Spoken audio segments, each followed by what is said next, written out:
The sun was dropping low over the red cliffs, painting the wide desert in colors of gold and blood.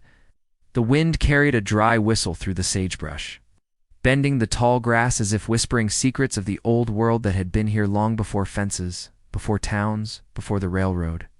The day had been long, filled with dust, silence, and a weight that hung over the land like an old promise waiting to be kept. It was the kind of evening that could make a person believe in things unseen, in syndestiny maybe, or the strange pull that ties one soul to another, even when they come from worlds apart. She rode her chestnut mare slowly along the creek, her hat pulled low, her clothes travel-worn and streaked with dust.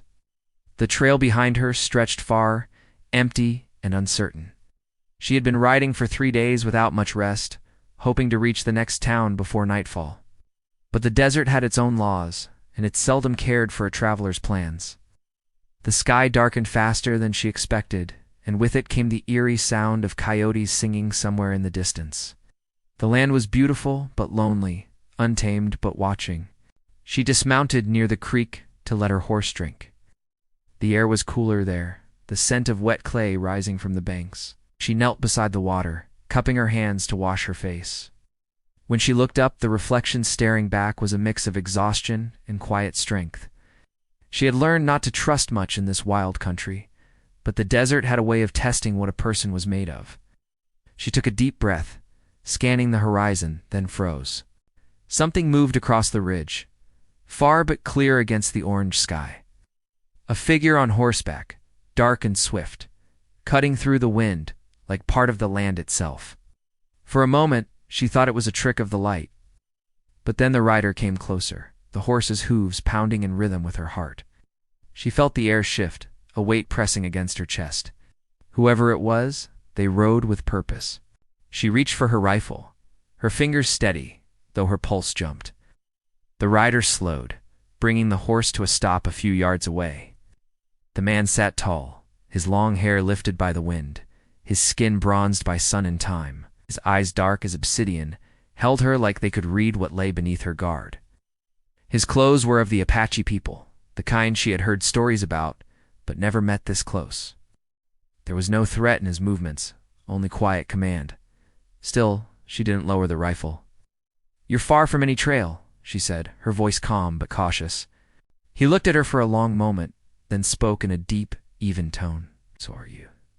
Something about his voice unsettled her, not out of fear, but because it felt certain as if he already knew where she came from, what she had endured. The creek murmured between them, carrying their silence.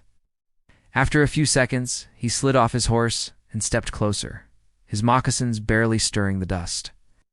His presence was steady, like the earth itself.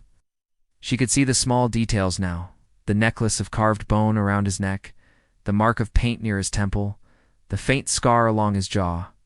"I don't mean trouble," she said quietly, lowering her weapon just a bit.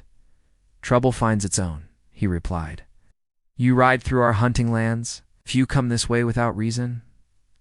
"I didn't know," she admitted. "I'm just passing through." He nodded, but there was something unreadable in his eyes. The light shifted again, a thin band of crimson streaking the clouds. For a heartbeat, the world felt suspended.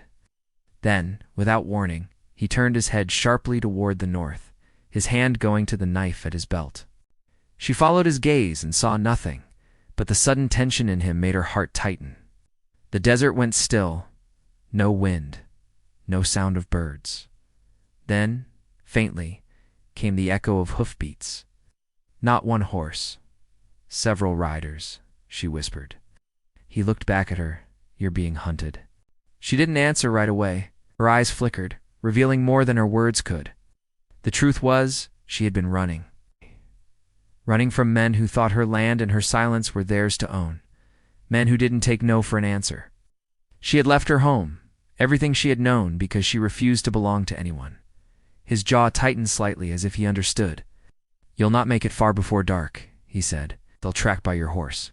I can take care of myself." He tilted his head, studying her. "You believe that?" "I know it." For a brief moment, their eyes met again, and something unspoken passed between them. A spark, fragile, yet undeniable. Then he turned toward the ridge. "Come," he said. "If they find you here, They'll find me too. My people do not leave a trail for strangers to follow." She hesitated, but followed. The desert offered no safer choice. They rode side by side into the growing dusk, their silhouettes long against the dying light. The land opened wider as they moved, the horizon stretching into mystery. By nightfall, the stars were sharp above them, scattered across the sky like ancient stories. They stopped near a narrow canyon where the rocks formed a natural wall. A small fire crackled between them, its glow soft against the stone. She watched the flames dance, while he worked silently, tending the horses. After a long pause, she spoke. "You didn't have to help me." He looked over at her. "You are not safe alone. Out here, no one is. I've been alone a long time. Then you have learned how to survive," he said simply. "But survival is not the same as living." His words settled in her chest, quiet but heavy. She didn't know how to answer. The night was full of distant sounds, an owl's call, the rustle of something small in the brush, the soft hiss of wind across stone. When she finally met his gaze again, she saw something there that made her breath catch. A question, maybe, or a promise? But before she could speak, he turned toward the shadows at the canyon's edge. "Stay close," he murmured. From the darkness came a faint whistle, the kind used by scouts. He moved swiftly, silent as a shadow, and disappeared behind the rocks. She waited, clutching her rifle, her heart racing. The minutes stretched painfully long before he returned. "They followed your trail," he said, his voice low. "We ride again before dawn." She nodded, trying to mask her fear. "Why help me at all?" He met her eyes. "Because I saw what others did not. You ride with courage, and because you saw me." She frowned, not understanding. "Saw you?" He paused, his face unreadable in the firelight. "In my people's law," he said slowly, "to see a warrior unguarded. To see him in his sacred freedom, it binds a fate. You saw me ride when the sun met the river? You saw what was not meant to be seen?" Her breath hitched. "What are you saying?" He stepped closer, his gaze holding hers. The firelight flickered between them, throwing wild shadows across the stone. "You saw me ride naked before the spirits of the land, and by the law of my Apache people, you will now be my wife." The night seemed to stop breathing. The wind fell silent, the fire crackled once and then burned low. She stared at him, torn between disbelief and the strange pull in her chest that she couldn't explain. Before she could speak, a distant gunshot shattered the stillness, echoing off the canyon walls. His hand went to his knife, his eyes flashing toward the ridge. "They've found us," he said sharply. "We ride now." She stood, gripping her rifle. Her pulse thundered in her ears, caught between fear and something else, something that felt dangerously close to fate. The horses whinnied softly as the night pressed close around them.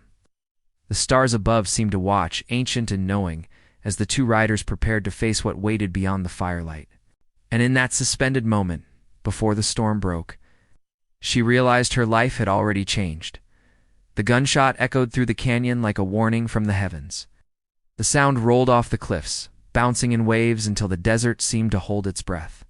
The Apache warrior moved quickly, his movements sharp and sure. He reached her horse first, tightening the saddle straps, his face lit by the last flicker of the dying fire. She could feel her heartbeat pounding in her throat, her hands trembling as she loaded her rifle. The night air was cold now, biting against her skin, but fear burned hotter than the wind. "They'll be here before the moon rises," he said, his voice calm, though his eyes carried a fierce light. "We ride through the canyon's south edge. Stay close to me, no matter what you hear." She nodded, too breathless to argue. When he mounted, she followed, the horses kicking up dust as they started down the narrow path between the rocks. The trail twisted and dipped, shadows swallowing them whole. The only sound was the rhythm of hooves and the whisper of the wind threading through the stone. She glanced back once and saw faint lights on the ridge. Lanterns. The riders chasing them were close. Maybe 6 or 7 men, the same men who had chased her for days. She remembered their rough laughter, the sound of boots on wooden floors, the weight of hands that didn't understand the word no. She had escaped before dawn, leaving behind everything she owned, except her horse and her will to survive. Now, it seemed the past had found her again. The Apache didn't look back. His horse moved like part of the wind, silent and steady. He knew this land, every turn and shadow of it. She could only follow, trusting him because she had no choice. The trail opened to a wider stretch of land where the stars seemed closer, bright and cold. When they finally stopped near a cluster of rocks, he motioned for her to stay quiet. He dismounted, scanning the horizon, then pressed his ear to the ground. After a moment, he stood. "They split their group," he said softly. "Half are riding along the ridge, the rest follow your trail."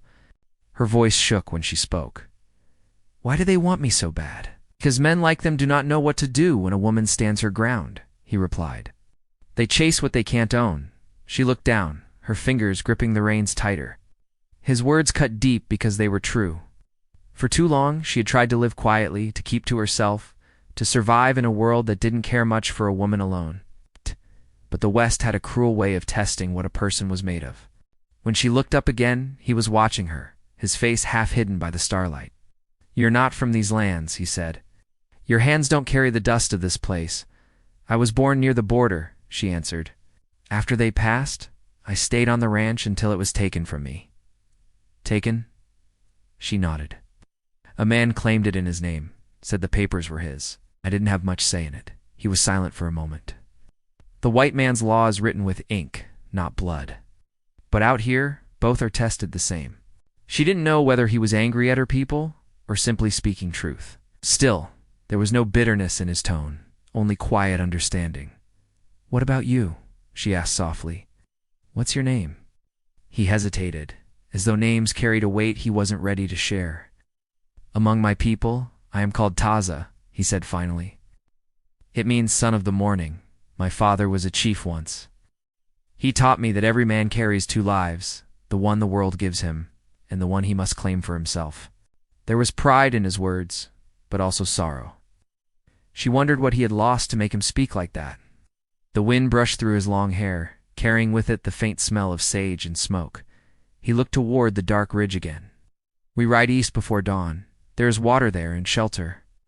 After that, your path will be yours to choose." She frowned. "And you? What about this law you spoke of, this thing between us?" He didn't answer right away. "The law of my people is older than any written word," he said finally. "It is not a chain. It is a bond of spirit born from what the earth witnesses. You saw me when I rode to honor the spirits of my ancestors. That is not meant for the eyes of strangers. It ties our paths together, whether we choose it or not." She wanted to argue, to tell him she didn't believe in such things. But the way he spoke, steady, calm, certain, made her pause. There was no arrogance in him, only conviction. She thought of how the land itself seemed to bend around him, how his presence carried a quiet strength that made even the wind listen. "Then what happens now?" she asked quietly. He met her gaze. "We survive first," he said. "Then the spirits will decide the rest." Before she could respond, the distant crack of another gunshot sliced through the night. This one was closer. The horses tensed, ears flicking toward the sound. Without another word, Taza mounted again and motioned for her to follow. They rode into the darkness, leaving the faint glow of the fire far behind. The next hours passed in silence. The desert stretched endlessly before them, vast and haunting under the pale moon. The only sound was the soft rhythm of the horses' steps and the distant call of night birds. Every now and then, Taza would glance over his shoulder, scanning the shadows. When dawn finally began to break, painting the horizon in gray light, they reached a hidden canyon where the air was cool and still. A stream ran through the rocks, thin but clean.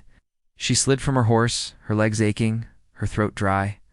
Taza handed her a waterskin and knelt to wash the dust from his face. "Rest here," he said. "They will lose your trail by sunrise." She drank slowly, her body shaking from exhaustion. Her mind, though, refused to rest. Everything that had happened since the night before felt like something from a dream to real, too strange to make sense of. She watched him as he moved with quiet purpose, every gesture deliberate, every sound measured. "Do you ever get tired of running?" she asked after a while. He looked up from the stream. "A warrior does not run. He moves with the land. The difference is in the heart." She gave a small, tired smile. "Sound like my mother when she used to talk about faith." He tilted his head. The wind had tried to break her many times, but she was still standing. Maybe that was why fate had led her here, to this place, to this man whose eyes carried both fire and quiet peace. They rested for a while beneath the rock ledge. The light grew warmer, and with it came a fragile calm. But deep down, she knew this peace wouldn't last. The men chasing her were not the kind to give up easily. And Taza, whatever he believed about fate and law, had now tied his life to hers. As the sun climbed higher, she found herself wondering what kind of man he really was. He carried himself like a leader, yet there was loneliness in his eyes. When he spoke of his father, there had been pain, like an old wound that never healed. She wanted to ask more, but something told her not to press. The silence between them felt sacred, and she didn't want to break it. Instead, she watched as he traced lines in the dirt with a stick, marking paths and symbols she didn't recognize. "What are those?" she asked softly. "Stories," he said. "Every trail tells one. This one is of the land we ride through, the spirits that guard it." This he pointed to a curve drawn in the sand.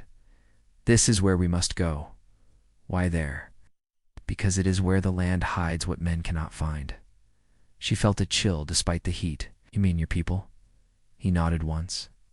"What remains of them?" A long silence followed. The thought of meeting his people both comforted and frightened her. If they followed the same law he spoke of, then she was already bound in their eyes. Bound to a man she barely knew, in a world that was not hers. She looked toward the horizon, where the desert shimmered beneath the growing sun. Somewhere out there, the men who wanted her were still riding, still searching. Somewhere ahead, a life she couldn't yet imagine waited to begin or to end. When she turned back, Taza was already watching her again. His gaze was steady, unreadable. "The desert doesn't forget," he said quietly. "Remembers every footstep, every promise. If you ride with me now, there will be no turning back." Her throat tightened. She thought of her old home, of everything she had lost, and everything she might lose still. Then she looked at him, at the strength in his eyes, and nodded slowly. "I already burned my bridges," she said. "Might as well ride where the wind leads." A faint smile touched his lips, brief, almost invisible, but real. "Then we ride together," he said. As they mounted their horses once more, the sun climbed higher, spreading light over the endless desert. The shadows stretched long behind them, and though danger still lingered, the road ahead felt strangely alive, full of promise and mystery. And as they disappeared into the golden morning, neither of them knew that what lay ahead would test not only their strength, but the very meaning of destiny. Itself, the road east stretched endless under the high sun, a ribbon of dust and silence that swallowed all sound except for the steady rhythm of the horses. The desert looked different now, less like an enemy, more like a waiting witness. The red rocks gleamed with heat, and the sky seemed too big, too bright to belong to the world of men. Every hour they rode brought them deeper into land untouched by law or mercy. The air shimmered, and the earth smelled of iron and sage. She rode behind Taza, keeping her distance but always watching him. He never seemed to tire. His back stayed straight, his hands light on the reins, his eyes scanning the horizon with the patience of someone who had learned to read danger long before he learned to speak of it. Sometimes he would stop, kneel, and press his fingers into the dust, studying faint tracks she could barely see. Other times he would lift his head and listen, his face turning toward the wind as though the land itself was whispering to him. For her, every mile felt like a test. Her legs ached, her throat burned, and the heat pressed down like a weight. She said nothing. Pride had always kept her from showing weakness, even when fear clawed at her chest. She had lived too long under the shadow of men who believed silence was the only thing a woman owed them. Not anymore. By late afternoon, they reached a canyon narrow enough to shelter them from the sun. A stream trickled through it, cold and clear, winding between rocks. The air was cooler there, filled with the scent of wild mint. Taza dismounted first, leading his horse to water. She followed, kneeling beside the stream, her reflection rippling in the current. "They'll keep searching," she said quietly, breaking the long silence. "They won't stop. They'll tire before they find this place," Taza replied. "The desert does not guide cruel hearts." She wanted to believe that, but part of her knew the men chasing her weren't the kind who gave up. She had seen that look before, the thrill of the chase. The thrill of the chase? They weren't riding for justice. They were riding to remind her what kind of world she lived in. As the light softened, Taza gathered dry brush for a small fire. She watched him work, the calm precision in his movements. He didn't rush, didn't waste effort.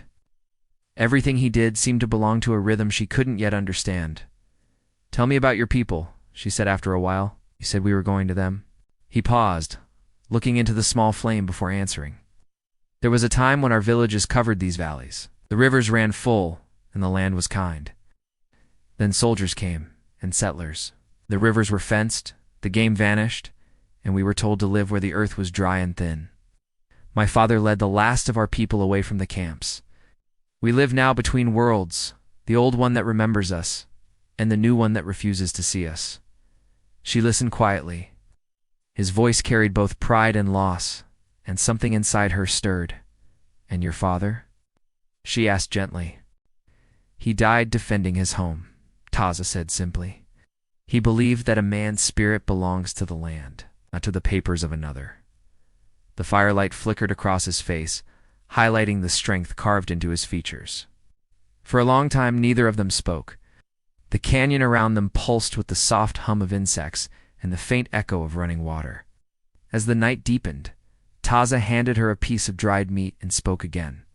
"The men who hunt you, they wear soldiers' coats." She shook her head. "No, they're ranch hands. Worked for the man who took my land. He sent them after me when I refused to sign over the last deed." Taza nodded slowly. "Then they ride for greed, not for honor. Such men fall easily to fear." "I've seen men like that," she said quietly. "They don't scare easy. They think fear belongs only to women." He studied her for a long moment. "Then they have never met one like you." The words caught her off guard. She looked down, hiding the faint heat that rose to her cheeks. Compliments had always come with a price before, but his carried no demand, only respect. It unsettled her more than she expected. Later, when the stars filled the sky, she woke to the faint sound of drums carried on the wind. She sat up, glancing toward Taza. He was awake too, his eyes fixed on the horizon. "What is that?" she whispered. "Voices of the earth," he said quietly. "My people are close." By morning, they reached a small settlement hidden deep in the hills. It wasn't a village in the way she knew it. There were no fences, no straight lines. The homes were built from earth and timber, blending into the land like they had grown from it. Children played near the stream, and elders sat beneath the shade of cottonwood trees. When they saw Taza, they rose, greeting him with silent nods and watchful eyes. A woman stepped forward tall, wrapped in soft brown fabric, her hair streaked with silver. Her gaze was sharp but kind. She looked at the stranger first, then at the woman beside him. "This one is not of us," she said softly, her voice carrying wisdom. "But she rides with you. She saw me," Taza replied. "By our law, her path now joins mine." The woman's eyes lingered on her.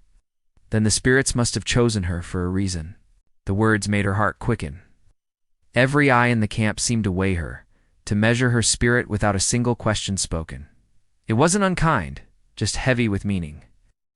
That night, the village gathered near the fire. Taza sat with the elders, speaking in low tones, while she stayed near the edge, watching. The people moved with quiet grace, their lives woven into the rhythm of the land. She felt both out of place and strangely connected to it all. As the flames danced higher, a boy approached her with a carved wooden bowl. Inside it was water scented with herbs. "For the traveler," he said shyly before running off.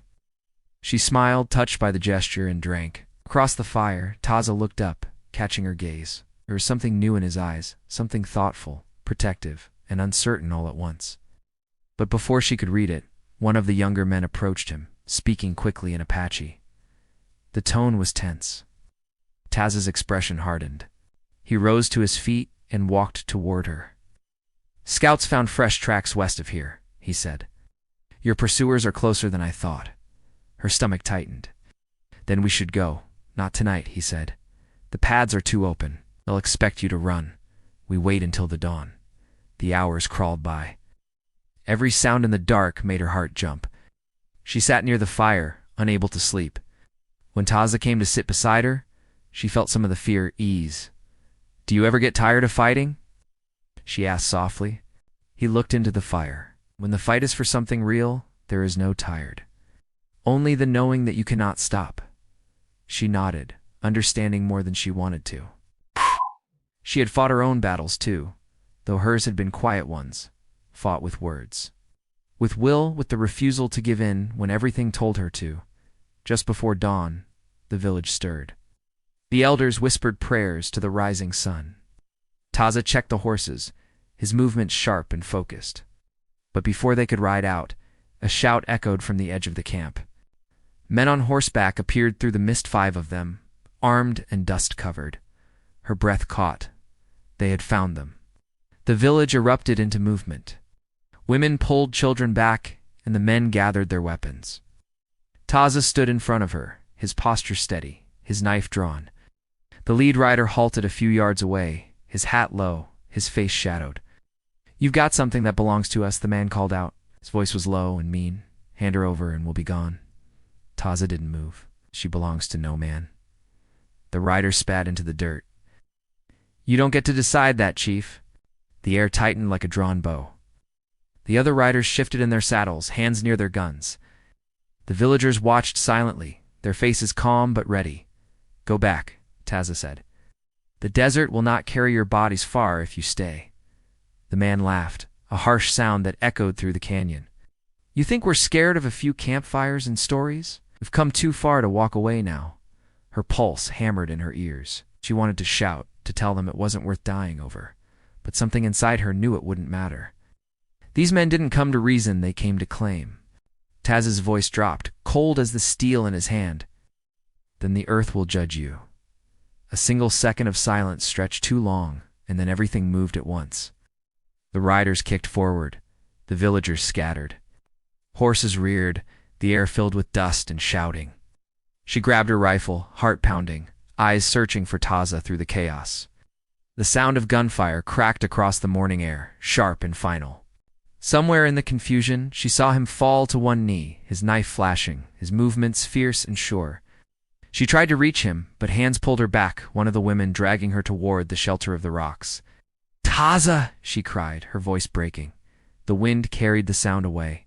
The battle raged on, fierce and raw, until the dust swallowed them all. And as the sun rose over the blood-colored ridge, the land itself seemed to hold its breath. Waiting to see who would still be standing when the silence returned, the morning exploded in sound and dust. The narrow valley that had been calm only minutes before now shook with the thunder of hooves and the crack of gunfire. The smell of smoke and iron filled the air as chaos unfolded between the Apache warriors and the men who had come to take her. She crouched behind the rocks, her heart hammering, hands shaking so badly she almost dropped her rifle. The woman who had dragged her there pressed a hand to her shoulder, whispering something in Apache that sounded like a prayer. She peeked over the stone. The riders charged through the camp, shouting curses, their horses kicking up clouds of red dust. Arrows hissed from the shadows, and 2 of the men fell hard to the ground, their rifles clattering beside them. Taza moved through the smoke like part of the storm itself, silent, fast, deliberate. Every motion had purpose. His knife flashed once, twice, and another man went down. But there were too many. The ranchers had brought more riders than she realized. The sharp metallic ring of bullets against stone filled the air. One struck the edge of her cover, splintering the rock inches from her head. The force made her duck instinctively, pressing herself low to the ground. She tried to breathe, but the air was thick with fear. Then she heard someone call her name, one of the voices from her past. It was the man who had taken her land, his voice loud and mocking. "Think you can hide behind savages?" he shouted. "We'll come out one way or another." Her stomach twisted. She had run from that voice for months, and now it was here, echoing against the canyon walls. The memory of his hand gripping her arm, the way he laughed when she told him no, came flooding back. Rage burned in her chest, stronger than fear. She lifted her rifle and took aim. Taz's voice cut through the noise. "Wait for the wind." She froze, confused. Then she felt it, the sudden gust sweeping through the canyon, carrying the dust in thick waves. Visibility dropped to nothing. That was when Taza moved. He signaled his people, and they shifted, vanishing into the haze like ghosts. Gunfire rang out again, wild and desperate, but it hit nothing. The riders were shooting into emptiness. Through the smoke, she saw a movement, a dark figure dragging one of the fallen men toward cover. It was Taza. She crawled toward him, dodging debris, her lungs burning from the dust. When she reached him, she saw blood running down his arms, staining the earth. "You're hit," she whispered. "It's nothing," he said, voice tight but steady. "We get back to the rocks." She shook her head. "Not without you." He gave her a sharp look, but before he could argue, another bullet whistled past, striking the ground beside them. He caught her by the wrist, pulling her close behind a larger boulder. Their faces were inches apart. His breath came hard, his eyes fierce and focused. "They will keep coming," he said. "They want you alive. Then we end it now," she said. His gaze softened slightly, just for a heartbeat, then hardened again. "If you stay, you fight. It's no fear." "No fear," she whispered. He nodded once and moved to reload his rifle. The air trembled with sound as the riders regrouped at the mouth of the canyon. They shouted orders to one another, spreading out, searching for targets. The Apache warriors melted deeper into the rocks, their movements invisible to the untrained eye. The silence that followed was worse than the gunfire. It was the kind that comes before something terrible. Taza lifted his hand, signaling to his people. From somewhere above, an arrow streaked down, striking one of the riders square in the chest. Then another. The fight began again, closer now, fiercer. She fired once, the recoil slamming into her shoulder. One of the men fell from his horse, clutching his side. Her pulse surged. She fired again. The sound was deafening, but she didn't stop. Everything she had bottled up for months, the fear, the anger, the helplessness, poured out with each shot. Taza was beside her, covering her flank, his expression unreadable.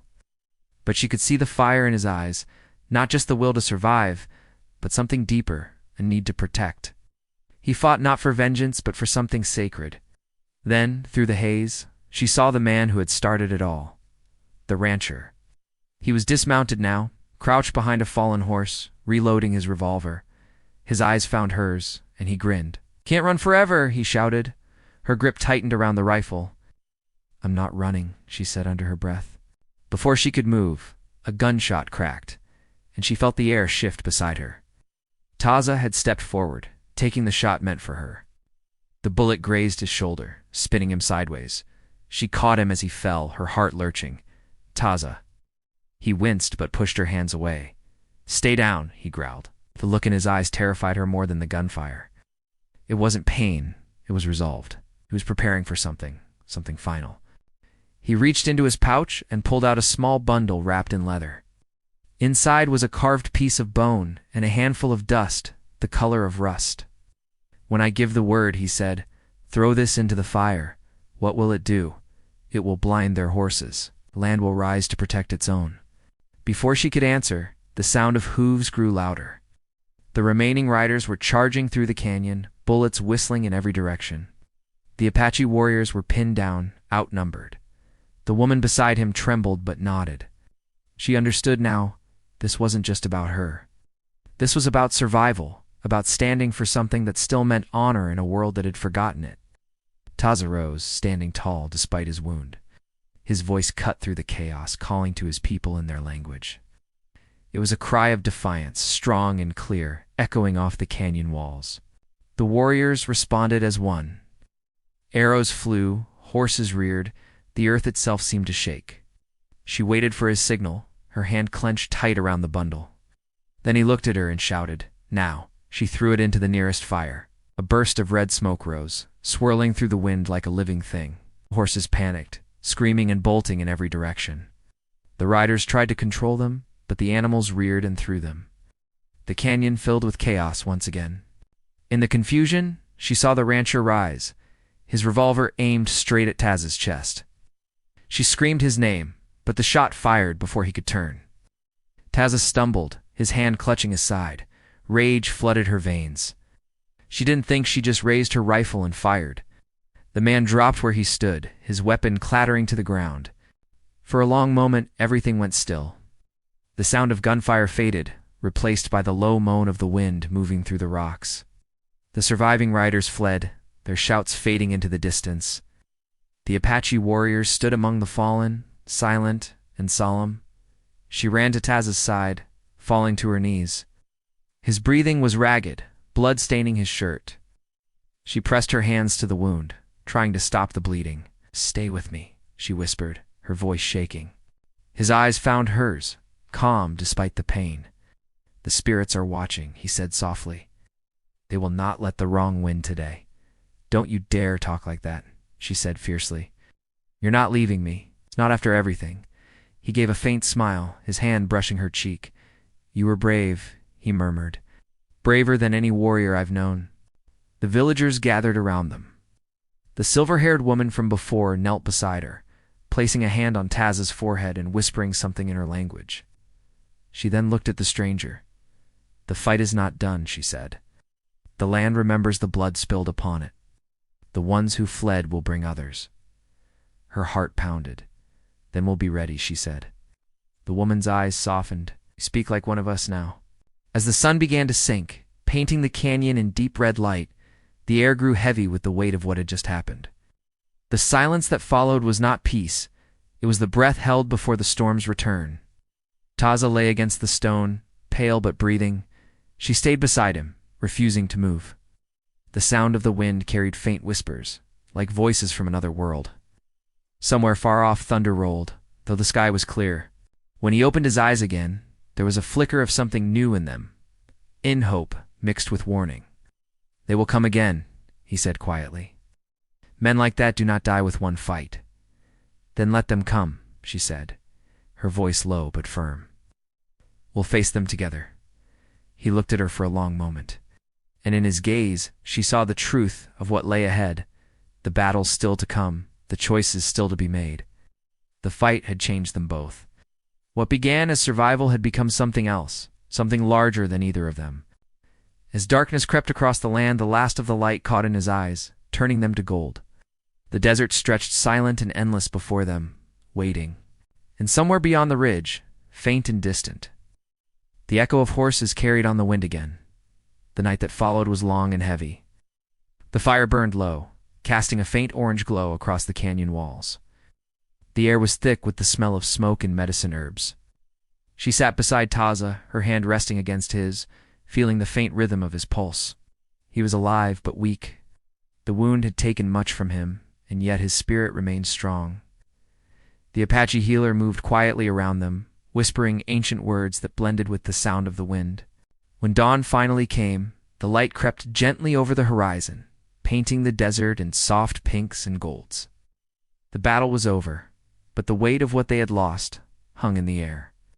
Some of the Apache warriors had fallen, brave men whose names she didn't know, but whose courage she would never forget. The tribe gathered to honor them, placing stones in circles over their resting places, each marked with a feather. Taza insisted on standing. His shoulder was bandaged, his steps unsteady, but he refused help. "They must see that I still walk," he said quietly. His people watched him with respect, pride shining in their eyes. When he reached the graves, he placed his hand over his heart and bowed his head. She stood beside him, silent, feeling the same ache that ran through all of them. Later, as the sun rose higher, she walked to the ridge overlooking the valley. The land stretched endlessly, wild and untamed. From there, she could see the faint trails left by the riders who had fled. Somewhere beyond the horizon, they would tell stories about what happened, hear how the Apache fought back, how a white woman stood among them. But those stories wouldn't capture the truth of what it felt like to live it, to see the dust rise and the blood soak into the earth. Taza joined her, his movements slow but sure. "They will not return soon," he said. "The spirits have marked this place." She nodded. "But someday they will come again. Men like that never stop." "Yes," he said. "But neither do we." The wind picked up, carrying the smell of sage. For a long moment they stood in silence, watching the desert breathe beneath the morning light. Then he turned to her, his gaze steady. "You can go back now," he said. "Your people will think you dead, but the land will take you if you wish it." She looked out at the horizon. Once, the thought of returning to the towns, to the life she had known, would have brought comfort. Now it felt distant, unreal. "And if I don't go back?" she asked. "Then you stay," he said. "But it will not be easy. The world here asks everything from you. It gives nothing freely." She gave a faint smile. "Neither does the world I came from." His eyes softened, but he said nothing. Instead, he handed her a small piece of carved wood, the same one she had seen him hold during the fight. It was shaped like a hawk in flight, its wings spread wide. "For courage," he said simply. She took it carefully, feeling the rough edges against her skin. "Thank you," she whispered. Days passed. The tribe began to move again, gathering supplies and preparing to travel deeper into the highlands, where the rivers ran clear and the soldiers rarely came. The woman helped where she could, learning from the others how to grind herbs for medicine, how to weave with grass, how to read the signs of weather in the shape of the clouds. Each evening, when the sun dipped low, she found herself beside Taza, listening as he told stories of his people, of the ancestors who rode with the wind, of the warriors who became legends. One night, as they sat by the fire, he told her about the old law of his tribe, the one he had spoken when they first met. "When one sees another ride without shame or fear, they are bound by spirit," he said. "It means that neither can turn from what they have seen. It is a bond made not by choice, but by fate." She listened quietly. "And you believe in that law?" she asked. "I did not before," he said, "but now I do." Her heart beat faster, not from fear, but from the strange calm that came with his words. There was no ceremony, no promises spoken aloud, but something deeper passed between them. Quiet understanding that the world had changed for both of them. As the days turned into weeks, the valley healed. The wounded grew stronger, the tribe rebuilt its fires. Word spread through nearby settlements that the Apache had struck back hard, and many who had once thought of taking more land now kept their distance. The desert seemed to breathe easier, at least for a while. Still, there were nights when she woke to the sound of thunder in the distance, her heart racing, remembering the battle. Taza would be there, calm and watchful, reminding her that fear was part of life but not meant to rule it. One morning, they rode together to the river. The sky was wide and endless, the kind that made everything else feel small. The horses moved slowly through the shallow water, the sun turning the surface to gold. She looked at him and said, "Do you ever wish things could be different?" He shook his head. "If they were different, we would not be here." She smiled. "You always have an answer, only because the land gives them," he said. They stopped at a bend in the river where wildflowers grew between the rocks. She dismounted, kneeling to touch the petals. Colors were vivid reds, yellows, purples. Life still found its way, even after so much loss. She thought of everything that had brought her here, the ranch she had lost, the violence she had endured, the pain that had followed. Somehow it all led to this moment. When she looked up, Taza was watching her with quiet intensity. "You found your place," he said. "Maybe," she said softly. "Or maybe it found me." He gave a slow nod, as if that answer was enough. As the sun climbed higher, they rode back to the camp. Children laughed as they chased one another through the dust, their joy cutting through the silence that had once filled the canyon. The older women tended the fires, the men repaired saddles and tools. It was life returning, simple and steady. That evening, the tribe gathered for a ceremony to honor the warriors who had fallen. The flames rose high, and the drums beat in rhythm with the heartbeat of the earth. The air was filled with song, deep and powerful, carrying far into the night. She stood beside Taza, the firelight dancing across their faces. For the first time in a long while, she felt peace. When the singing ended, Taza spoke softly so only she could hear. "The land remembers every story told upon it," he said. "Yours is written here now." She looked out at the vast, dark horizon. The wind stirred her hair, warm and dry. "Then I'll stay," she said simply. "I'll write the rest here." He didn't answer, but the look in his eyes said everything. It wasn't a promise made with words, it was one sealed in the quiet between them, where trust and understanding lived. Years later, travelers passing through that stretch of desert would sometimes speak of a woman who lived among the Apache. A woman who rode with the tribe's leader and knew the land like it was part of her. Some said she was a ghost, others said she had been taken and never returned. But those who saw her with their own eyes spoke differently. They said she belonged there, as much a part of the wild country as the hawks that circled the cliffs. In the end, the land itself held the truth. It was in the trails carved by the horses, in the songs that rose on the wind, in the ashes of the fires that still burned when night fell. And somewhere, under the wide desert sky, two riders moved side by side through the golden light, silent but together. The law of the Apache had bound them, but it was something far greater that had kept them that way. The desert, vast and eternal, carried their story in its breath of love born from defiance, of survival and freedom, of a woman who found her strength and a warrior who found peace.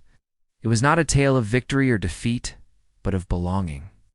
And long after their names were forgotten, the land remembered.